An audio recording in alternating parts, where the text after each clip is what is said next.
Magandang araw mga ka-horror at welcome back nga pala sa aking channel. Nandito na naman nga pala tayo sa bagong episode ng Agimat Testing. Bali sa videong aking ipapanood sa inyo, no, ito ay nanggaling kay Idol Dasma Kalubayan. Ito ay in-upload niya sa kanyang YouTube channel kung saan ay nag-testing siya ng Agimat. Ito yung medalyon ng San Benito. At ang kakayanan daw ng medalyon niya ay pambulag. Kaya nitong magpawala ng isang bagay sa paningin ng tao. So, interesting tong ginawa niyang testingan, ano? Kasi kakaiba to eh. Walang gumagawa ng ganito. Kumbaga siya pa lang. Kung ito ay totoo, talagang dudumugin ng tao itong si Idol. At sigurado ang lahat ay gustong magkaroon ng ganitong klase ng medalyon. So yun nga, kailangan natin itong panoorin at tignan kung totoo nga ba ito o gawa-gawa lamang ni Idol. So tara mga horror at sabay-sabay nating panoorin ang video ni Idol Dasma Kalubayan. Dami rin subscribers si Idol, 34.7k subscribers. Yo, what's up? Ayun, si Idol. At ngayon ay gagawa tayo ng testingan ng Agimat. No? Testingan ng Agimat. So meron tayo dito ang Crispy Corona at San Benito. So meron siyang hawak na Tres Pico tsaka San Benito. Pero yung San Benito ang alam kong gagamitin niya. Last medallion. Pero this time ay gagamitin natin itong San Benito bilang isang tagabulag. Okay, so tatry natin siya, no? San Benito. So, tagabulag nga mga ka-horror, no? Ibig sabihin, meron siyang gagawing testingan na mawawala ang isang bagay sa paningin natin. Tignan natin kung anong bagay yun. So, at yung mga piso. So, eksperimento lang to. Oo, so itong piso na to ang kanyang itatago o mawawala sa paningin natin. Ayan, panoorin natin mabuti. Yan, natuto nyo ba yan? Lumang piso. Alright. So, Lumang piso, no? Inabutan nyo ba yan mga ka-horror yung ganyang piso? Dati may value yun eh. Pwede mong ibenta. Ewan ko lang ngayon. ang unang gagawin natin dito is maging tagabulag itong San Benito. Ibig sabihin ay hindi nito makikita. Yun, so Ang gagawin natin dito ay discuss ko na. so tingnan natin maigi, no? Panoorin natin mabuti mga ka-horror, ha? Maiksi lang to. Then, hit na natin San Benito. So kinatok niya. Okay, yung lumang Ayan. piso na to. So ayan, ha? Hawak nung kanan. Ngayon mga ka-horror. Ayun. Tingnan natin, ha? Slow mo. Hawak nung kanan mga ka-horror yung piso, ha? Oh, hindi nakita dyan eh, oh. Isasali niya sa kaliwa. Piso. So, may trick siyang ginawa, di ba? Para siyang magikero. Ganyan yung ginagawa ng mga magikero, eh. Na dapat pinakita niya, no? Pwede naman yun, yung piso, nakagano, no? Pakita mo rin sa palad mo, oh, yan, no? Oh. Kaso hindi, eh. Meron siyang, di ko alam. Tapusin muna nga natin yung video, tsaka tayo mag-react. Dito, hipan natin. Tingin ko, nasa kanan pa rin, eh. Itong lumang piso, asahan nyo na hindi nyo na makikita. Iba rin kasi yung pagkakahawak niya, medyo nakaganon, eh. Oh. Pwedeng iniipit nung kanan niya, eh. Yung kanan niya, yun yung ano, yung hawak-hawak yung San Benito. Pero yung piso, tingin ko nandun sa palad eh.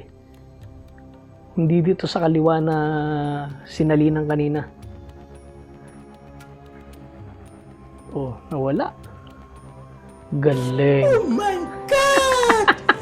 Wow! Mga kamaster, no? So, nawala. Kulit eh. Ayun oh. Nawala. Yun yung malupit, di ba? Meron siyang yung pag-ikot-ikot ng mga kamay na gano'n, no? Hindi talaga nakakita yung piso kung nasaan ano. Pero yan, mapapansin nyo, ayan nakahinto yan ano. Tingnan nyo yung kaliwang kamay niya. Nakaganon yung daliri. Parang nakaganyan yan, nakaganyan. Pwedeng dyan, nakatago dyan yung piso eh. Kumbaga, meron siyang idea kung paano ginagawa yung mga tricks na ganyan eh. Parang magikero nga. Kasi yun yung pinakamalinaw na pwesto eh. Malabong nandun sa kanan. Malamang nandito sa kaliwa. Ang magtataka ka, bakit yung daliri niya ay nakaganon? Yan, nakaganyan yung pwesto. Pwede naman nakaganyan, di ba? O kaya ganyan, nakaganyan siya. Tingnan natin. Sabihin po natin dito is ipahid ko lang Oh. ulit yung San Benito. Kunyari, ipinasa niya. Ay lumalabas Oh. naman po siya. Galing. Kapangyarihan ng San Benito na pwedeng Ulit. isang tagabulag. Alright, so kung kayo ay may comment, reaction, opinion sa video na to is mag-comment lang kayo. Ayan, pansinin nyo ngayon mga ka-horror no. Kung paano niya pinapaliwanag yung ano niya, ang tawag doon, yung kumpas ng kamay niya ngayon. Diretso ganyan. Hindi na yung mga hindi nakaganyan, hindi nakaganon yung daliri. Tingnan niyo, diretso yung mga daliri niya ngayon kasi wala na siyang itinatago eh. Tuloy natin. Ayan na ako. Sa mga hindi nakapag-subscribe, is subscribe na para marami kayong panood. Mahusay ka, mahusay. Yeah. Alright, so bye-bye.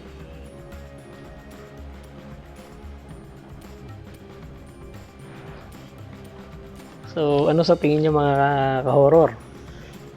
Totoo bang may kakayanan ng pambulag yung San Benito na yun? O magaling lang sa mahika itong si Idol? Kung ako tatanungin nyo, hindi ako kumbinsido na may pambulag yung San Benito. Bakit kamo? Bakit kailangan niya itry dun sa piso? Ba't di mo itry sa sarili mo? Diba? Ikaw yung mawala.